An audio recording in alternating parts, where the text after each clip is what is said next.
Hello everyone, आप सभी का हमारे चैनल पर स्वागत है। आज के इस वीडियो में हम क्लास 10th का जो मैथमेटिक्स का एग्ज़ाम होने वाला है उसके जो मोस्ट इम्पॉर्टेंट क्वेश्चंस के मॉडल पेपर हैं वो सॉल्व कर रहे हैं। ठीक है, ये स्पेशली किसी बोर्ड के लिए नहीं है, लेकिन ये सारे बोर्ड के बच्चे दे सकते हैं, यूपी बोर्ड, उत्तराखंड बोर्ड। ठीक है, और ये जो राजस्थान बोर्ड की डिमांड बहुत आ रही थी, राजस्थान बोर्ड का ये ऑफिशियल सैम्पल पेपर है तो उसे मैं सॉल्व कर रहा हूँ, लेकिन ये सभी बोर्ड्स के लिए इंपॉर्टेंट है और मैं पूरा मॉडल पेपर पूरा डिटेल में सॉल्व करूँगा। क्वेश्चन बहुत ही शानदार है।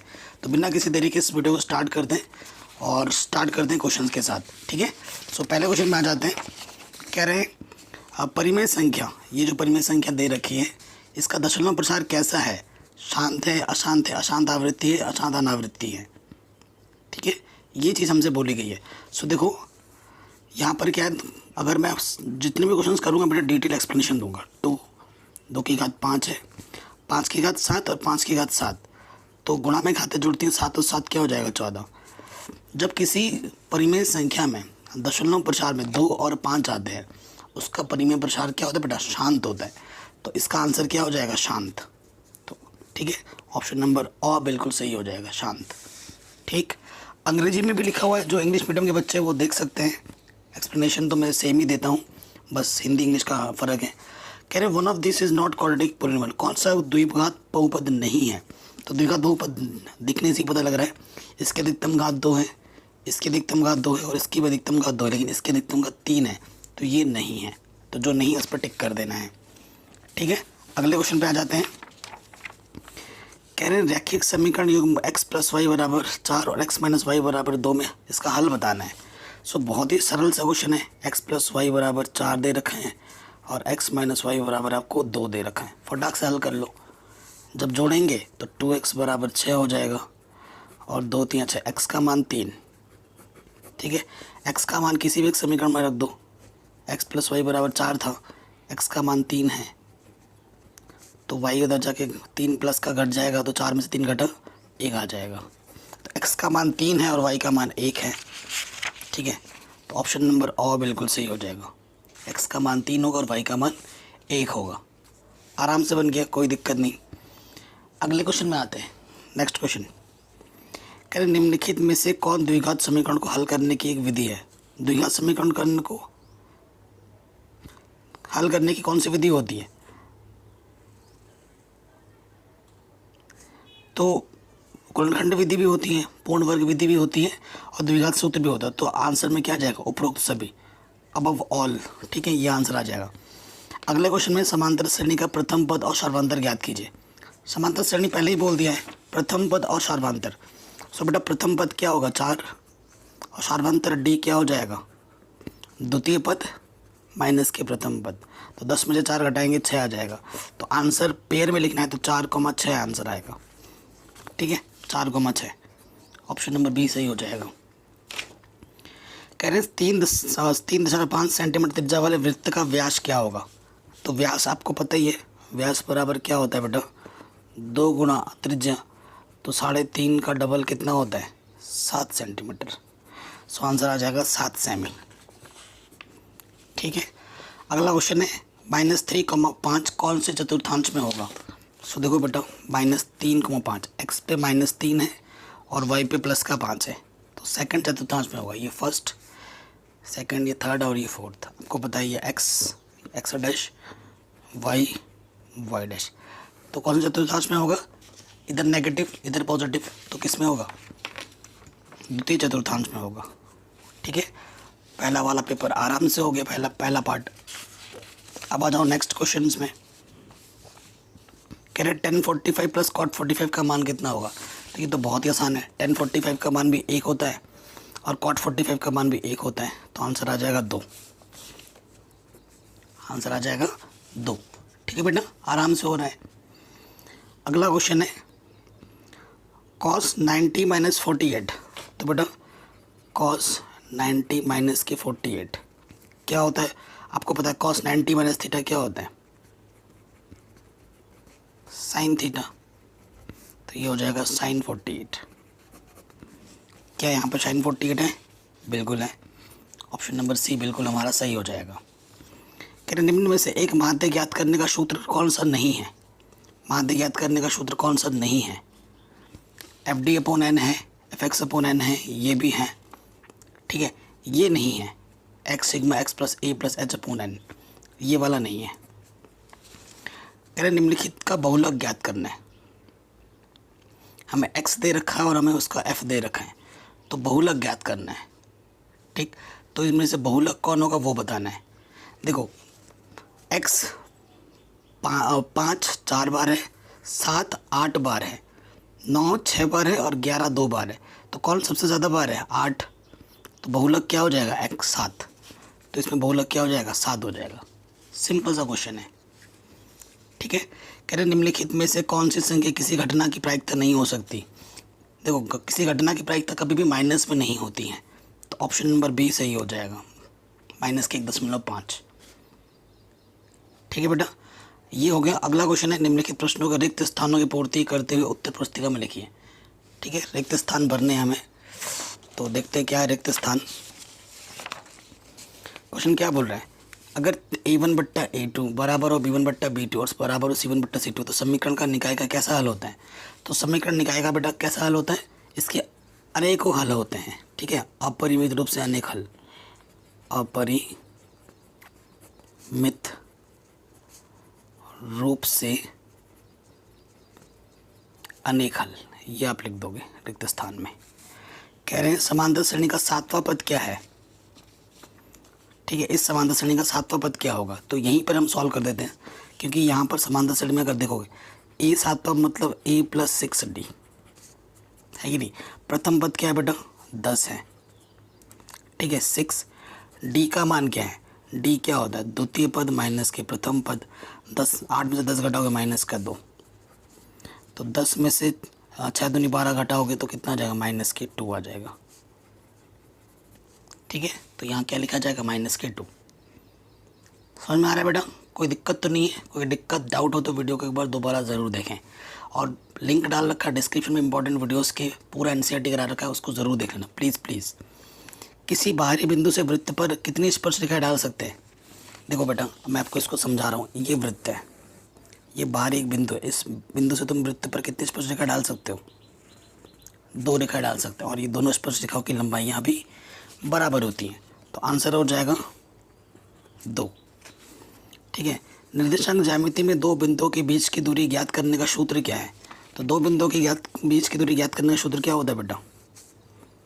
x1 - x2 का वर्ग प्लस y1 - y2 का वर्ग। कई बच्चे ऐसे भी लिखेंगे x2 - x1 का वर्ग y2 - y1 का वर्ग। दोनों सूत्र सही हैं, या ये लिखो या ये लिखो, आंसर सेम है, दोनों के नंबर आपको फिर मिलेंगे। sin 90 - थीटा क्या होता है बेटा? cos theta. अभी इस पर क्वेश्चन भी किया था। अब ये क्वेश्चन दे रखा है, इसका हमें माध्यिका निकालना है कि बेटा माध्यिका क्या होगा। अब माध्यिका निकालने के लिए सबसे पहले क्या करते हैं? आरोही क्रम में लिखते हैं। जो भी हमें आंकड़े दे रखे हैं ना, आरोही क्रम में लिखेंगे। आरोही क्रम में लिखने पर देखो, आरोही क्रम में सबसे छोटा क्या है बेटा? यहाँ पर 3, 3 के बाद क्या है? 4, 4 के बाद है 5, 5 के बाद है 6, 6 के बाद है 7, फिर है 8 और फिर है 9, ठीक है। कितने पद हैं गिनो? 1 2 3 4 5 6 7, ठीक है। माध्यिका मतलब होता है बीच वाला। n/2 पद लेना हो, n मतलब 7/2 यानी कि 3.5। 3.5 का मतलब है चौथा पद, चौथा पद, ठीक है, 4वां पद। 1 2 3 4, तो माध्यिका क्या हो जाएगी बेटा? 6 हो जाएगी, ठीक है। ये आंसर आ जाएगा। अगले क्वेश्चन में आते हैं। कह रहे हैं प्रश्न संख्या 3 अति लघु उत्तरीय प्रश्न है, मतलब इसको हल करना है। अब 2 संख्याओं का गुणनफल 180 है तथा महत्तम समापवर्तक 3 है, तो लघुत्तम समापवर्तक ज्ञात करना है, ठीक है। सॉल्व करेंगे हम, ठीक है। तो ये प्रश्न संख्या हमारी कौन सी है? 3 का फर्स्ट दिया है 2 संख्याओं का गुणनफल,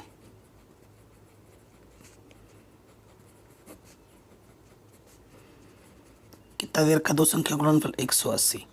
हमें क्या दे रखा है? महत्तम समापवर्तक का मतलब है HCF, ठीक है। HCF हमें दे रखा है कितना? हमें दे रखा है 3। तो हमें लघुत्तम समापवर्तक यानी कि LCM हमें ज्ञात करना है, ठीक है बेटा, कोई दिक्कत तो नहीं है। देखो हम जानते हैं, क्या जानते हैं, यहाँ लिख सकते हो थोड़ा सा, वी नो दैट, अंग्रेजी झाड़ लो थोड़ी सी। क्या जानते हो तुम? हम जानते हैं प्रथम संख्या मतलब दो संख्याओं का गुणनफल,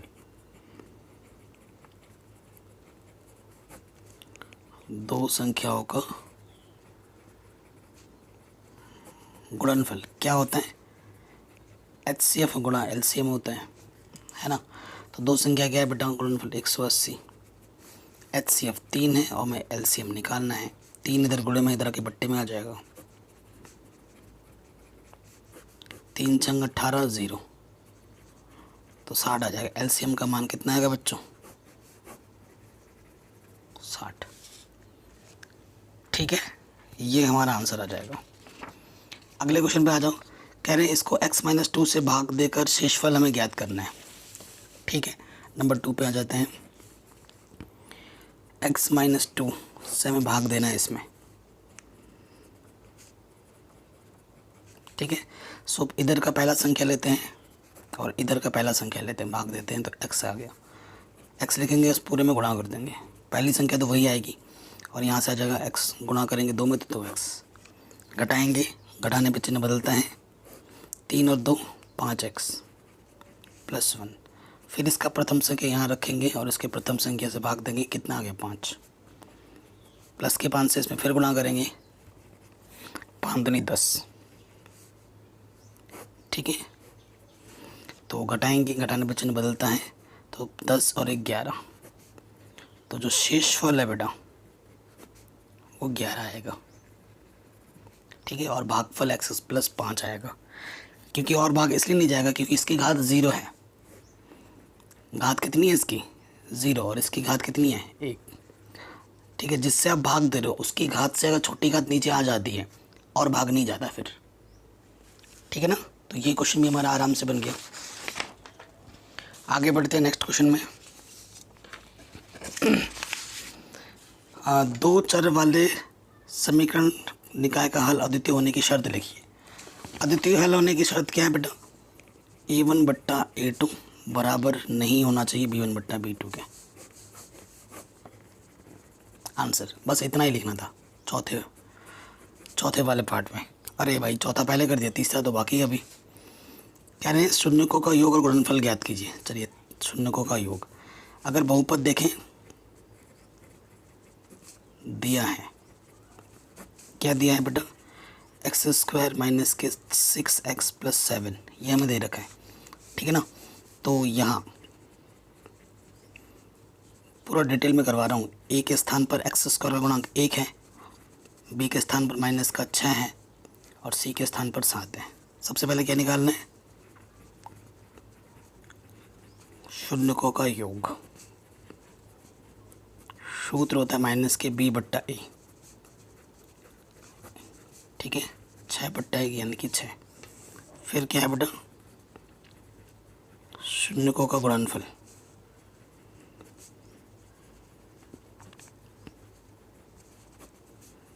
वो क्या होता है? c/a। c का मान क्या है? c का मान है हमारे पास 7, a का मान है, तो आंसर आ जाएगा 7। आराम से हो गया। किसी भी क्वेश्चन में थोड़ा सा भी डाउट, दिक्कत लगे तो वीडियो को एक बार दोबारा देखें। ठीक है, अगले प्रश्न में आ जाते हैं। कह रहे मूलों का योग ज्ञात करना है। फिर से वही क्वेश्चन आ गया है 5वें में भी। मूलों का योग मतलब मूलों का योग बोले या शून्यकों का योग बोले, बात एक ही है। मूलों का योग ज्ञात करना है, सूत्र वही है माइनस के b/a। ठीक है, तो मूल देखो यहाँ पर b कितना है? 3, a कितना है? 2, सो आंसर आ जाएगा माइनस के 3/2। कोई दिक्कत नहीं होनी चाहिए।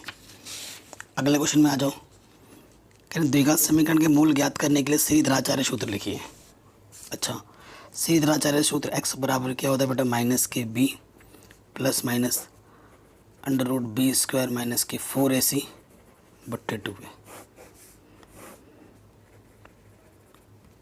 है कि नहीं? आराम से लिख दिया हमने।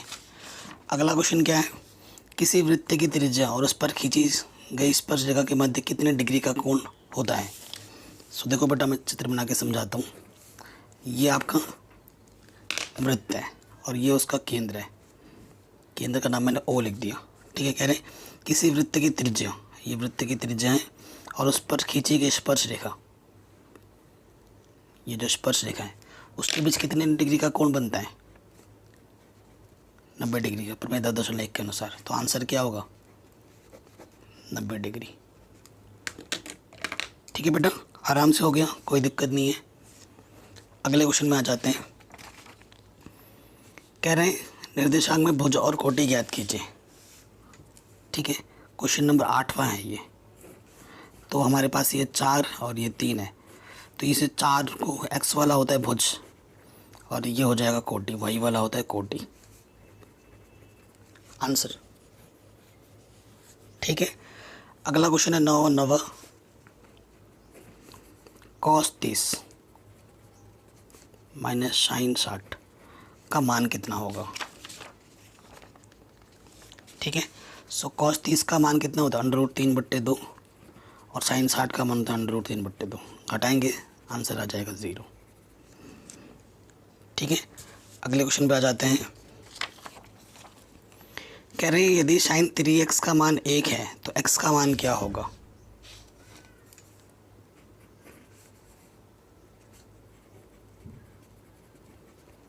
ठीक है, ये चीज़ है, 3x का मान 1 है तो sin 1 का किसका मान होता है? sin 90 का मान होता है। अरे यार, cos क्यों लिख दे रहा हूँ,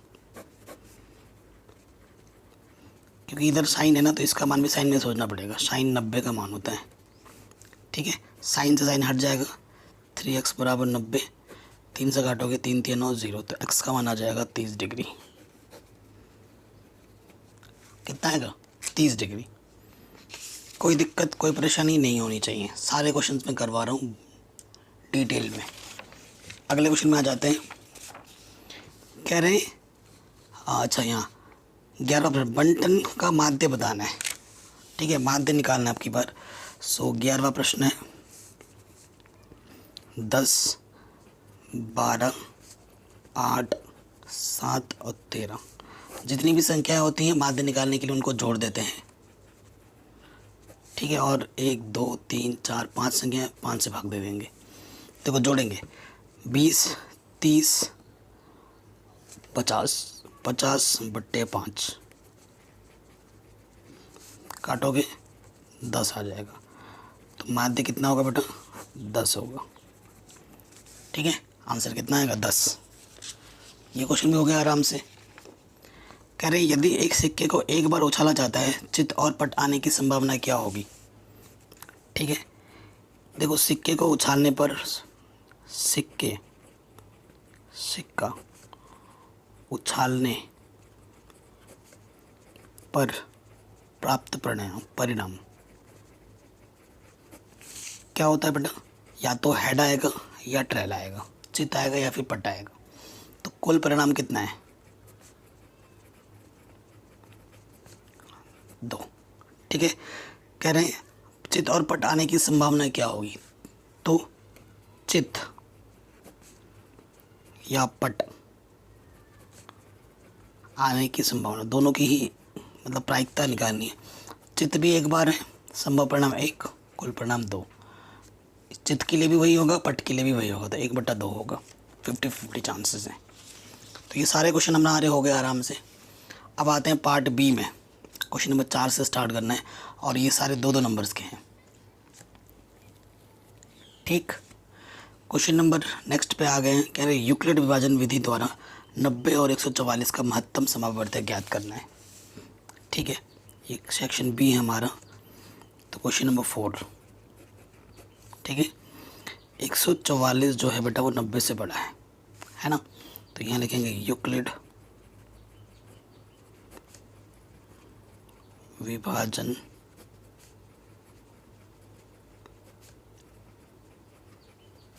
प्रमेय द्वारा क्या करते हैं, बड़ी वाली संख्या को इस तरफ, छोटी वाली को उस तरफ। हमें क्या करना होता है? भाग देना होता है। तो हमें 90 से भाग देना है 144 में। 90 कम 90, घटाएंगे तो कितना आ जाएगा? 54 है कि नहीं? कितनी बार गया? एक बार, शेषफल बचा 54। जब तक 0 ना आ जाए तक करेंगे। 90 इस तरफ आ जाएगा, 54 उस तरफ। तो अब की बार भाग देना है 90 में, ये भी एक बार ही जाएगा, घटाएंगे 6 आ जाएगा, 8 में से 5 घटाएंगे 3 आ जाएगा 36। फिर से एक बार गया, 36 बचा शेषफल। इधर आपकी बार 54 आ जाएगा 36, फिर से एक बार ही जाएगा, घटाएंगे 14 में से 6 गया 8, 18 बचेगा। ठीक है, कितनी बार गया, एक बार, 18 बचा।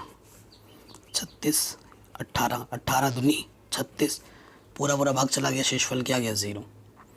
तो अंतिम संख्या क्या थी, 18 थी। वह अंतिम संख्या जिससे भाग देने पर शेषफल 0 आता है, जैसे 0 आ जाए वहीं रुक जाना है। तो HCF क्या होगा बेटा, 18 होगा।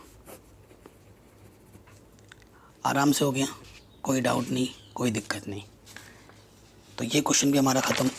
आगे बढ़ते हैं नेक्स्ट क्वेश्चन पे। कह रहे हैं द्विघात बहुपद के शून्य ज्ञात करने हैं। ठीक है, क्या ज्ञात करने हैं, शून्य। तो देखिए शून्य ज्ञात करते हैं। ये हमारा क्वेश्चन नंबर 5 है। शून्य ज्ञात करना है हमें। शून्य के लिए बहुपद को क्या करते हैं बेटा, 0 के बराबर रखते हैं।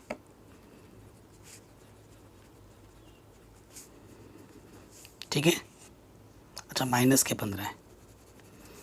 ऐसी दो संख्या लेनी है, क्योंकि इसका गुणांक कुछ नहीं तो 1 है, कि गुणा करने पर 15 आए और घटाने पे 2, 5 तिया 15, 5 तिया 15 और घटाने पे कितना आ जाएगा 2। यहाँ से x उभयनिष्ठ निकालो, एक जोड़ा यहाँ से आ जाएगा देखो, और माइनस माइनस ये प्लस हो जाएगा। ठीक है ना, ये भी आ गया। तो ये चीज़ और ये चीज़ सेम टू सेम होनी चाहिए, जो कि बिल्कुल है। जो 2 बार है उसको एक बार लिखेंगे, और जो उभयनिष्ठ निकाला उसको दूसरे वाले ब्रैकेट में। ठीक है, यदि x - 5 बराबर 0 तो माइनस का 5 इधर आके प्लस का 5। यदि x + 3 बराबर 0 तो प्लस का 3 इधर आके माइनस का 3। यह आ जाएगा आपका आंसर। ठीक है, किसी भी प्रश्न में कोई भी डाउट हो एक बार दोबारा ज़रूर देखें। तो ये क्वेश्चन भी हमारा आराम से बन गया। अगले क्वेश्चन में आते हैं। कह रहे निम्नलिखित समीकरण युग्म को विलोपन विधि से हल कीजिए। ठीक है, विलोपन विधि से करते हैं। क्वेश्चन नंबर 6 है। ठीक है, पहला समीकरण क्या है,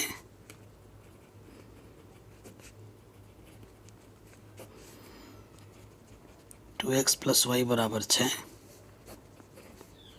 व 2x - y बराबर 2। तो यहाँ से देखो पहले से ही गुणांक बराबर है, तो यहाँ लिख देंगे समीकरण 1 तथा 2 से।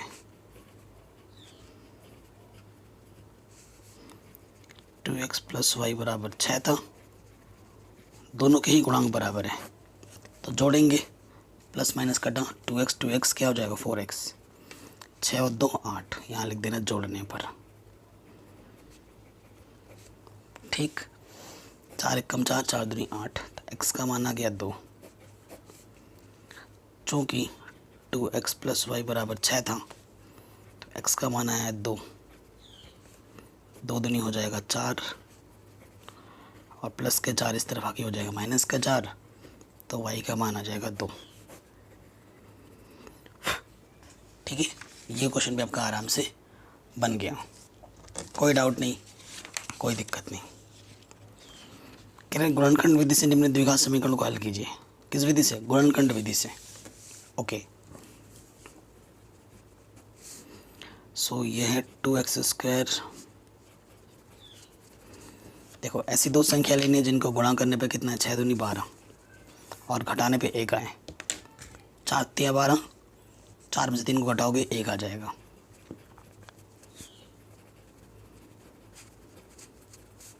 एक जोड़ा यहाँ से, एक जोड़ा यहाँ से, 2 का भागा दोनों में जाएगा, x का भागा दोनों में जाएगा, तो यहाँ से बचेगा सिर्फ x। ठीक है ना, x बाहर है, 2 दूनी 4, 3 बाहर नेगेटिव है, अंदर चिन्ह बदल जाएगा, 3 दूनी 6। जो 2 बार है उसे हम 1 बार लिखते हैं, और जो उभयनिष्ठ निकाला है उसको दूसरे वाले ब्रैकेट में। ठीक है, यदि x प्लस 2 बराबर 0 तो प्लस का 2 इधर आके माइनस का 2 हो जाएगा। यदि 2x माइनस 3 बराबर 0 तो माइनस का 3 इधर आके प्लस का 3 हो जाएगा और जो गुणे में इधर के बट्टे में हो जाएगा।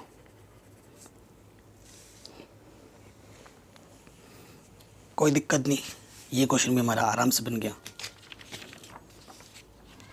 निम्नलिखित समांतर श्रेणी में कितने पद हैं? ठीक है, इस क्वेश्चन को करते हैं। 8वां क्वेश्चन है, कह रहे हैं AP हमें दे रखा है 7, 13 और लास्ट वाला पद है 205। ठीक है, यहाँ A कितना है 7, D कितना होगा द्वितीय पद माइनस प्रथम पद 6 और अंतिम पद क्या है यहाँ पर 205।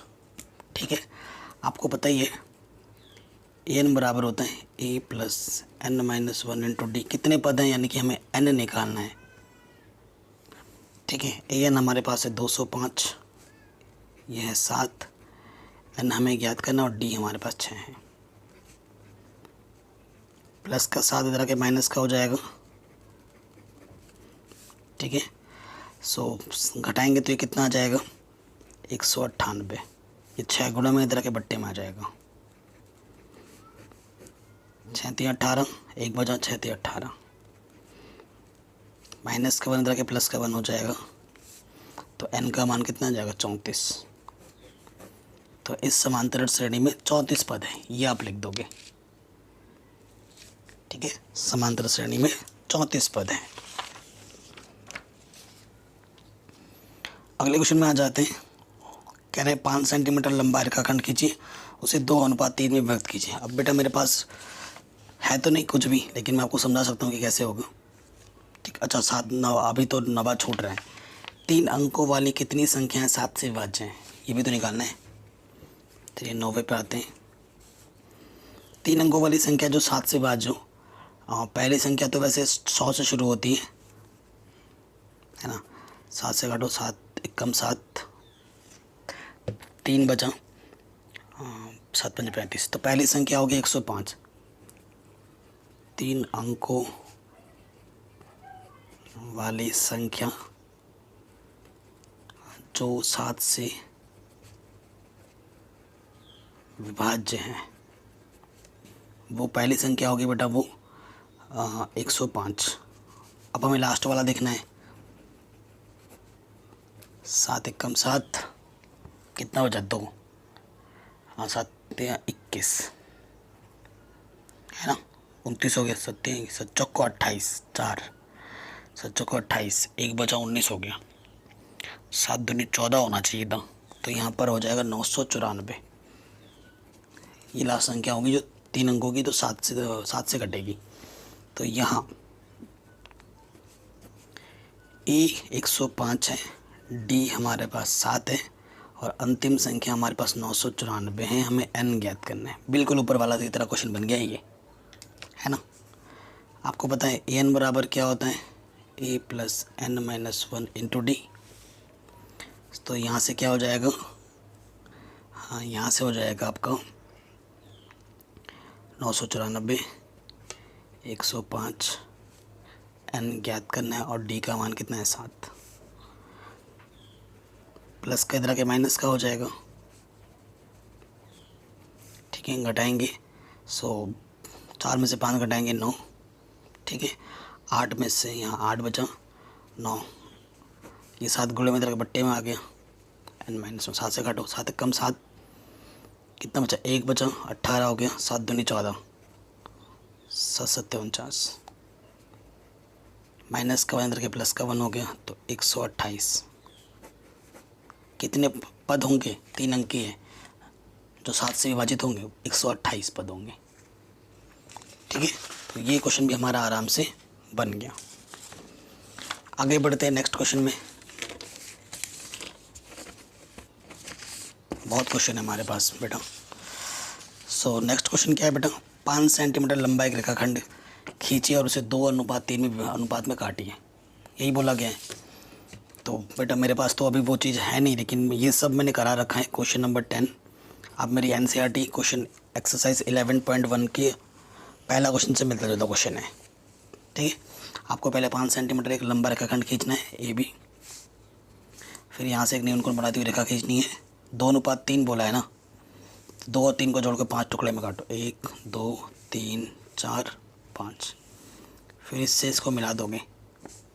ठीक है, यहाँ A1 A2 A3 A4 A5 बोलोगे, यहाँ से एक चाप काटोगे और वही चाप ही आप इधर से भी काटोगे, इसके बीच की दूरी लोगे और यहाँ पर रख के कट करोगे।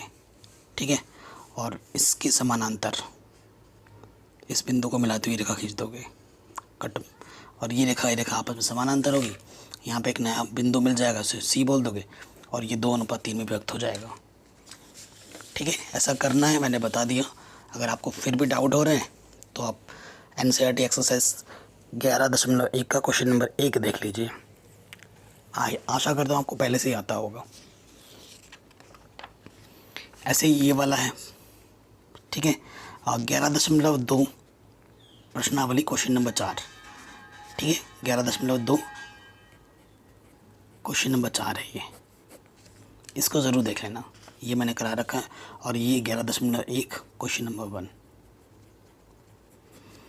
ठीक है, क्योंकि मेरे पास गोला प्रकार चांदा वांदा नहीं है, इसलिए मैं ऐसा बोल रहा हूँ कि वहाँ देख लो, होता तो मैं भी करवा देता।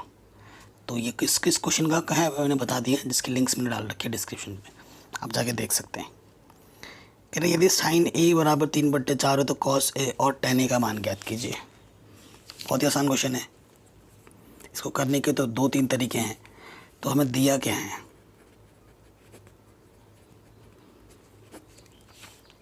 साइन है,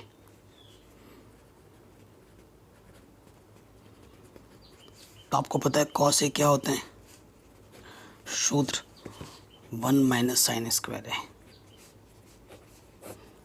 ठीक है, साइन का मान गया 3/4, 3/4 का क्या हो जाएगा यहाँ पर वर्ग,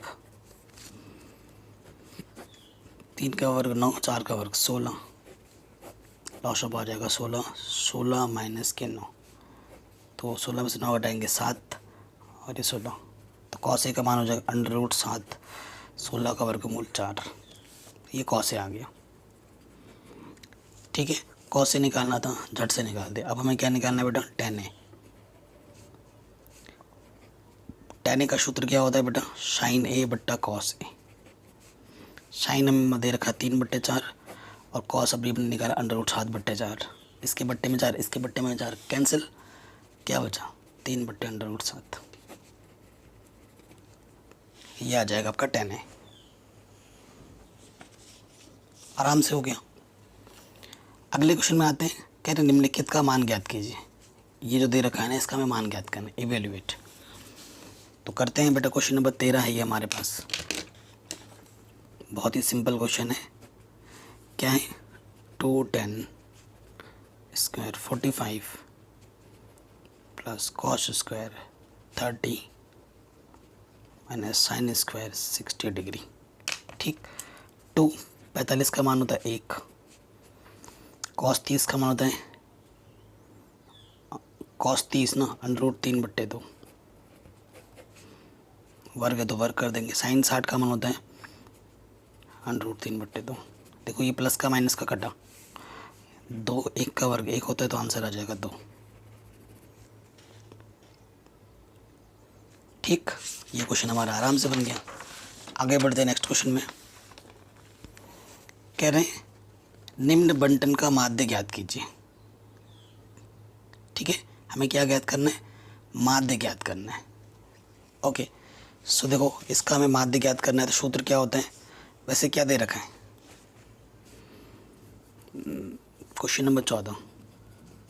तो ये x का कॉलम है, ठीक है, और यहाँ पर f का कॉलम है।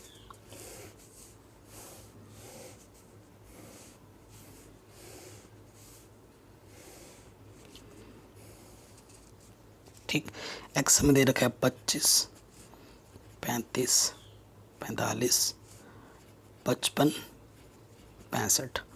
ये दे रखा है हमें 4 28 42 20 और 6।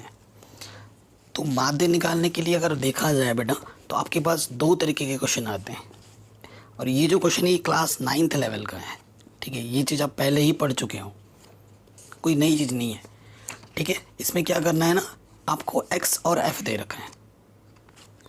ठीक है, और एक जो आप पॉपुलर सीख के आए हो वो क्या है, जिसमें बेटा अब बारंबारता दे रखा होता है। ठीक है ना, तो इसमें क्या करना है, इसका सूत्र क्या होगा, इसके लिए आपको यहाँ पर एक कॉलम बनाना पड़ेगा f और x की। ठीक है, थोड़ा गुणा फुणा करना पड़ेगा फटाफट। ठीक, तो देखो कैसे करेंगे। हाँ, 25 चौके 100। ठीक है, और फिर 35 गुणा 28, तो 35 गुणा 28 करना पड़ेगा। 8 पंच 40, 8 3 24 और 4 28, 2 पंच 10, हासिल लगा 1, 2 3 6 और 1 7, 900। ठीक है, फिर 42 गुणा 45, थोड़ा गुणा भाग ज़्यादा है लेकिन क्वेश्चन तो आसान है। 2 पंजे 10, 4 दूनी 8 और 1 9, 4 पंजे 20, 4 पंजे 4 चौको 16 और 2 18। ठीक है, ये आ जाएगा 1890। 55, 2 पंजे 10, 2 पंजे 10 और 1 11। ठीक है, 6 पंजे 30, हासिल लगा 3, 6 चंग 36 और 3। ठीक है, ये चीज़ आ जाएगी। 6 पंजे 30, हासिल लगा 3, 6 चंग 36, 36 और 3 39। ठीक है, अब इनको जोड़ना है सिग्मा। ठीक है, यहाँ से आ जाएगा सारा 0, 8 8 और 9 17, 17 और 9 कितना हो जाएगा 26, 26 का 6 हासिल लगा 2, 10 18, 18 और 1 19, 19 और 3 22, 22 और 2 24, हासिल लगा फिर से 2, 1 और 1 2 और 2 4। ठीक है, अब इसको भी जोड़ना है हमें। ये हमारे पास क्या है, सिग्मा एफ एक्स। अब इनको जोड़ो तो फटाक से जोड़ देते हैं। ये आ जाएगा 32, 32 और 42। ठीक है, 32 और 42 ये हो जाएगा 74। ठीक है, 74 और 26 100, कितना आ गया 100। तो हमें क्या निकालना है बेटा, माध्य। सूत्र होता है इसके लिए सिग्मा एफ एक्स बट्टा सिग्मा एफ। तो ये आ जाएगा 4460/100। 1 0 से 1 0 कटा दशमलव के स्थान के बाद, तो ये आ जाएगा 44.6। ठीक है, ये हमारा माध्य आ जाएगा। ठीक है बच्चों, तो ये क्वेश्चन भी हमारा आराम से बन गया, कोई डाउट नहीं, कोई दिक्कत नहीं। अगले क्वेश्चन में हमसे पूछा गया बहुलक निकालो। ठीक है, बहुलक निकालते हैं। सो बहुलक निकालना तो बहुत ही आसान होता है ना।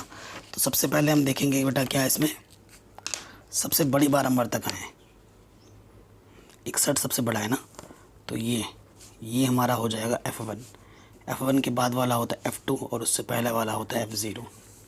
और ये हमारा क्या हो जाएगा बेटा, बहुलक वर्ग। ठीक है, ये हमारा बहुलक वर्ग होता है।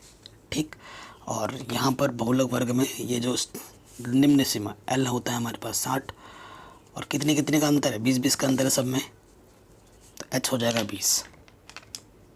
हो गया। बहुलक का सूत्र क्या आपको होता है, पता ही होगा आपको, L प्लस क्या होता है F1 माइनस F0 गुणा H बट्टे में 2F1 माइनस F0 माइनस के F2। ठीक, L का मान कितना है 60, F1 कितना है 61, F0 कितना है 52, H कितना है 20, 2F1 61 दूनी 122, फिर F2, फिर F0 60, देखो 9 आ जाएगा, 9 दूनी 18। सो 122 में से क्या घटाना है बेटा, यहाँ से 90। 122 में से 90 माइनस करोगे कितना आ जाएगा 2। ठीक है, यहाँ से 2 आ गया, 12 में से 9 घटाएंगे कितना आ जाएगा 3 32 आ जाएगा। तो काटो, 2 दाई, 2 एक कम, 2 छंग 12, 2 पंजे 10, 2 अट्ठे 16, तो 60 ऊपर आ जाएगा। 9 पंजे 45 बट्टे 8, काटो, 8 पंज 40, 50, 8 छंग 48, ठीक है। फिर 2 बचा, देखो 8 पंज 40, 8 छंग 48, 2 बचा, 0 हो गया, 8 दूनी 16, 8 पंज 40, ठीक है। सो ये 65.625 ये हमारा बहुलक आ जाएगा, ठीक है बेटा। आराम से निकाल दिया हमने, कोई दिक्कत नहीं। किसी भी क्वेश्चन में थोड़ा सा भी डाउट, दिक्कत, तकलीफ़ महसूस हो तो वीडियो को आप दोबारा ज़रूर देखें प्लीज़, ठीक है। अगले क्वेश्चन में आते हैं। कह रहे हैं बहुलक हो गया ना, यहाँ पर क्वेश्चन में देखो मिस्टेक कर दिया इसने, यहाँ मीन लिखा और यहाँ बहुलक लिखा है। सो देख रहे हो कितना बड़ा डिफरेंस है। अगर एक कोई इंग्लिश मीडियम वाला कर रहा है तो वो मीन ही निकालेगा, और कोई हिंदी मीडियम वाला कर रहा है तो बहुलक है तो बहुलक निकालना। खेल रहे हैं आपके साथ, ठीक है। तो अगर आपने हिंदी मीडियम से सारे क्वेश्चंस कर रहे हो तो आप बहुलक ही निकालना। अगर कोई इंग्लिश मीडियम वाला बच्चा कर रहा है तो मीन निकालना, क्योंकि क्वेश्चन देखना ज़रूरी है। आप यहाँ मत चले जाना। बहुलक को अंग्रेजी में मोड कहते हैं, यहाँ मोड नहीं पूछा है, एक ही क्वेश्चन है, अलग अलग वर्ड्स लगा दिए हैं, तो ये गलत है। ये मिस्टेक्स सुधारनी चाहिए, एग्ज़ाम में भी ऐसे मिस्टेक्स कर देते हैं। अगला क्वेश्चन है, एक थैले में 5 सफ़ेद, सफ़ेद कितने हैं बेटा? सफ़ेद गेंद 5, लाल गेंद कितना है? 2, तो कुल गेंद कितनी होगी?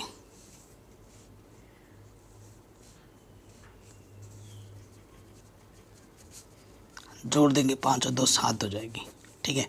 सफ़ेद गेंद होने की प्रायिकता निकालनी है। मतलब ज़्यादा किसके चांसेस, जिसकी प्रायिकता ज़्यादा होगी उसके गेंद आने के चांसेस ज़्यादा होंगे। सफ़ेद गेंद निकालने की अगर प्रायिकता देखी जाए तो संभव परिणाम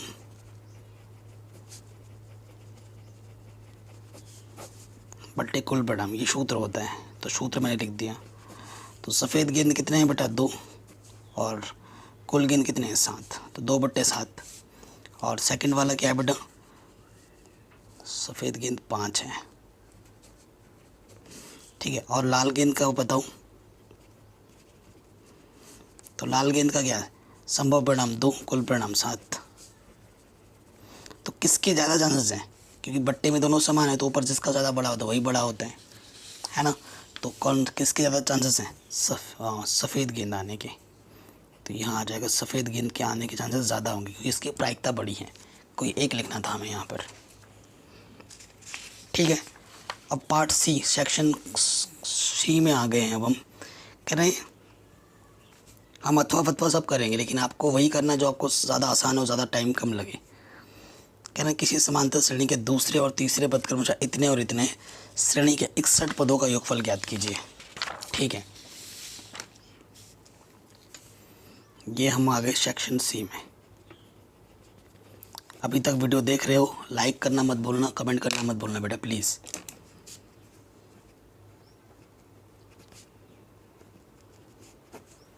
क्या दिया हुआ है हमें बेटा? हमें दे रखा है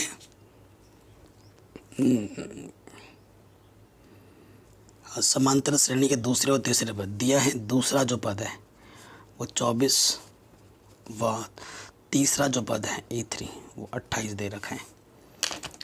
माना समांतर श्रेणी का प्रथम पद A और सार्वंतर D है, तो A2 का मतलब A प्लस D, एक कम कर देते हैं।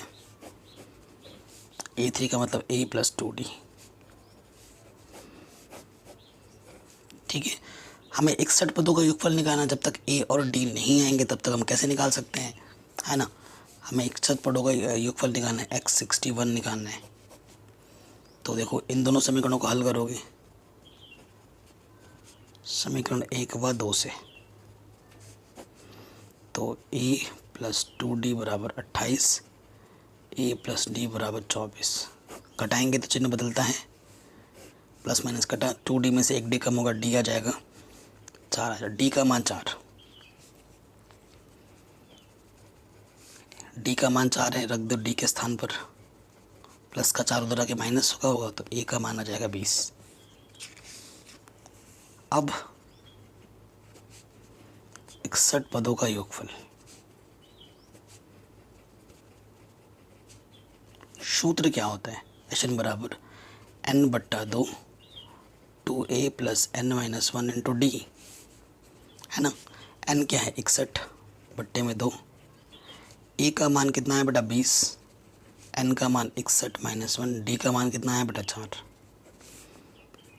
ठीक है, सो तुम चाहो तो 2 बजे निकाल सकते हैं, पद कोई नहीं, 40 यहाँ से 60 आएगा, 60 चौके 240, तो ये 61 गुणा 2, ये आ जाएगा 280, 2 एक कम, 2 चौके 0, तो अब गुणा कर दो। ठीक है, 61 गुणा इतना, जो आएगा वही आपका आंसर हो जाएगा। कमेंट करके बताओ कितना आ रहा है। ठीक है, कमेंट करके बताओ कितना आ रहा है। तो ये क्वेश्चन हमारा बन गया। अभी आ जाते हैं नेक्स्ट क्वेश्चन में। कह रहे हैं इसके अथवा वाला पार्ट, 2 और 101 के मध्य 5 से विभाजित होने वाली सभी प्राकृतिक संख्याओं का योगफल ज्ञात करना है। ठीक है, 2 और 105 से विभाजित होने वाली सभी संख्याएं, बीच की बोला है तो पहली संख्या तो 5 ही होगी, 5 से कटने वाली, और उस 101 से पहला 100 होगा। ठीक है, तो ये एक एपी है, एपी का यहाँ देखो बेटा, यहाँ प्रथम पद क्या है 5 है, डी 5 से विभाजित के लिए बोले तो डी भी 5 है, अंतिम पद यहाँ पर 100 है, और कितने पद होंगे 5 से कटने वाले वो हमें निकालना है, यानी कि n निकालना है। ठीक है, आप जानते हैं ए एन बराबर क्या होता है, A plus n minus 1 into D, तो ए एन यहाँ पर हो जाएगा 100, ए हमारे पास है 5, n हमें ज्ञात करना, और डी भी हमारे पास 5, प्लस का 5 आगे माइनस हो जाएगा तो 95 होगा। ये 5 गुणे में इधर आके क्या हो जाएगा बेटा बट्टे में, 5 कम 5, 5 नम 45, माइनस का इधर आके प्लस का हो जाएगा, तो कितनी संख्याएं होंगी 20 संख्याएं होंगी। ये आपका आंसर हो जाएगा। ठीक बेटा, डिस्क्रिप्शन ज़रूर चेक करें ना, इंपॉर्टेंट वीडियोज़ की भरमार पड़ी है नीचे, प्लीज़ गाइस उसको ज़रूर चेक करो।